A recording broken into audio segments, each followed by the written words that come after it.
अमजद के हाथ स्टीयरिंग पर जमे हुए थे। उसने गाड़ी की रफ्तार तेज रखी और बगैर किसी कानून और इशारे की परवाह किए वो अपने चाचा के घर गामजन था। वो वैसे तो कानून की पासदारी करने वाला बंदा है। वो न सिर्फ इशारों के मुताबिक गाड़ी को हरकत देता है या उसे रोक लेता है, बल्कि हर रास्ते की मुकर्रर हद रफ्तार का भी ख्याल रखने वाला बंदा है। लेकिन उस रात जब उसे इत्तला मिली कि उसके चचा को दिल का दौरा पड़ा है, उसने गाड़ी को तेज भगाना अपना अव्वल फर्ज समझा। और वैसे भी अमजद शादी की तकरीब से वापस लौट रहा था। रात के 12 बज गए थे, लिहाजा ये वो वक्त है जब सड़कें खाली होती है और कोई ट्रैफिक पुलिस का कांस्टेबल भी रास्तों पर मौजूद नहीं होता।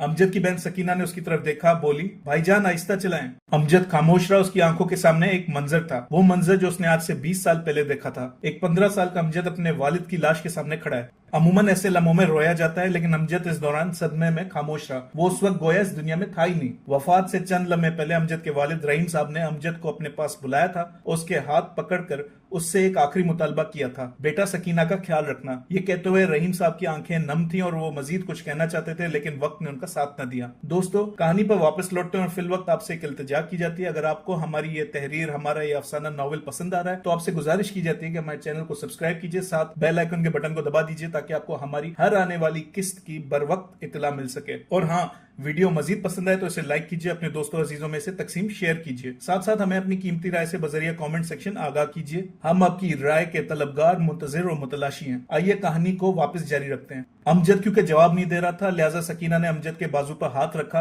और कहा, भाईजान आहिस्ता चलाएं, मुझे डर लग रहा है। अमजद बोला, सकीना चचा जान को दौरा पड़ा है, अगर देर कर दी तो उन्हें मैं राहिल भाई को क्या मुंह दिखाऊंगा। राहिल करीम साहब अमजद के चचा के बड़े फर्जंद का नाम है। अपने वालिद की तरह राहिल को पाकिस्तान में रहने का बिल्कुल शौक नहीं था, लिहाजा उसने कम उम्र से दूसरे मुल्क के ख्वाब देखने शुरू कर दिए और बादशाह अपने ख्वाब पूरे भी कर लिए। मालदार घराने से ताल्लुक रखने की वजह से उसकी तालीम मगरिब में मुकम्मल हुई और बाद में उसने इंग्लिस्तान में रिहाइश इख्तियार कर ली। राहिल ने कई बार अपने वालिद को अपने पास बुलाया, लेकिन करीम साहब अमजद की वजह से अपने बेटे की ख्वाहिश की तकमील ना कर सके।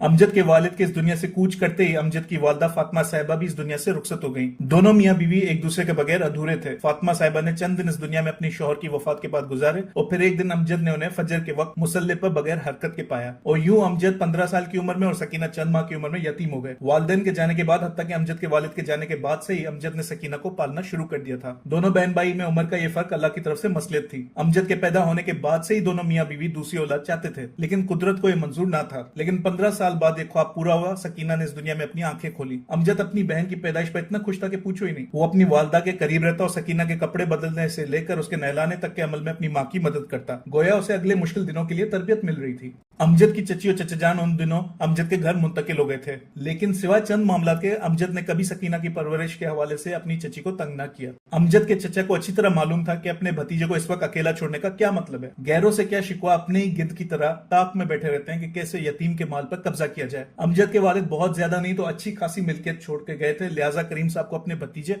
और उसकी दौलत की निगरानी के लिए इसी मुल्क में रहना पड़ा।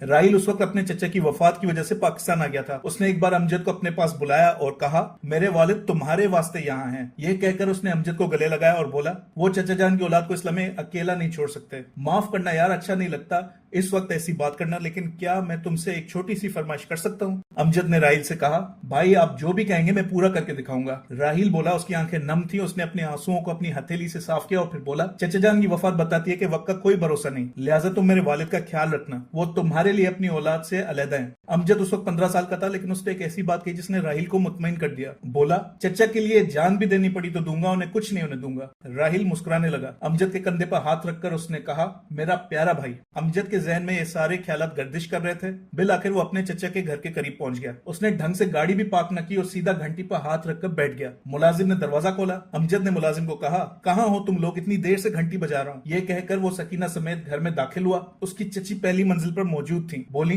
बेटा जल्दी आओ। अमजद ने तेजी से सीढ़ियां चढ़ी और जैसे ही वो पहली मंजिल पर पहुंचा उसे पता चला, जन्मदिन मुबारक हो। चची, चचा और सकीना ने यक जबान होकर कहा। सकीना भी अमजद के साथ तेजी से भागती हुई पहली मंजिल पर पहुंच गई थी। अमजद के चचा सही सलामत पहली मंजिल की लाउंज में अपनी कुर्सी पर बैठे थे और उनके सामने एक केक मौजूद था। अमजद ने उन्हें देखा और बोला, कमाल करते हैं, और फिर दिल पर हाथ रखकर बोला, मुझे दौरा पड़ जाना था। चची ने अमजद की गाल पर मामूली सा थप्पड़ रसीद किया। बोली, अपनी सालगिरह के दिन मनूस बात नहीं करते। इतने में सकीना मुस्कुराकर बोली, भाई कह रही थी ना गाड़ी आहिस्ता चलाए। अमजद ने उसके सर पर हाथ रखा और फिर केक के करीब पहुंचकर उसने मोमबत्तियां बुझाई और फिर केक काटने लगा। करीम साहब ने अपने मुलाजिम को आवाज दी, सलीम ओए सलीम कहाँ हो भाई? सलीम करीम साहब के पास पहुंचकर बोला, जी साहब। करीम साहब बोले, भाई चाय लाओ, आज मेरे भतीजे ने अपने 35 साल इस दुनिया में मुकम्मल कर लिए हैं। सलीम बोला, जी साहब। इतने में करीम साहब को वीडियो कॉल मौसूल हुई। राहिल कॉल कर रहा था। करीम साहब ने फोन उठाई और सामने राहिल अपनी एहलिया समेत मौजूद था। राहिल बोला, मेरा भाई कहाँ है? करीम साहब ने मोबाइल की कैमरा का रुख तब्दील किया ताकि राहिल अमजद को देख सके। अमजद को देखकर राहिल और उसकी एहलिया बोले,